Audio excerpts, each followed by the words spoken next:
Il sera finalement le seul Yvelinois en lice pour la primaire de la droite et du centre les 20 et 27 novembre prochains. Jean-Frédéric Poisson bénéficie d'un statut particulier dans cette campagne. En qualité de président du Parti chrétien-démocrate, il n'était pas soumis à l'obstacle des parrainages, une aubaine pour l'ancien maire de Rambouillet, déjà en campagne depuis plusieurs mois.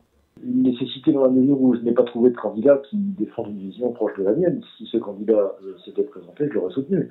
Pour moi qui suis favorable à l'économie de partage, favorable à la place de la France dans l'Europe, favorable à un rééquilibrage des relations internationales et encore une fois au fait d'affirmer des valeurs qui sont les nôtres sur le plan mondial, j'ai une vraie différence à l'égard des autres candidats et je suis seul à apporter cette différence. Donc oui, c'est effectivement une nécessité de ce candidat. Lui n'avait que peu d'espoir de réunir les parrainages nécessaires. Pour le souverainiste Jacques Millard, député maire de Maisons-Laffitte, l'essentiel était ailleurs.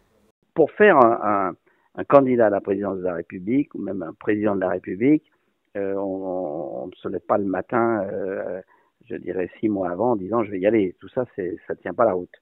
Donc, en ce qui me concerne, et j'ai atteint mon objectif, c'est d'être dans le pré-débat, pour m'exprimer sur les thèses qui sont les miennes, à savoir le rétablissement de la souveraineté de la France. Henri Guénaud parlait d'escroquerie démocratique pour évoquer la primaire.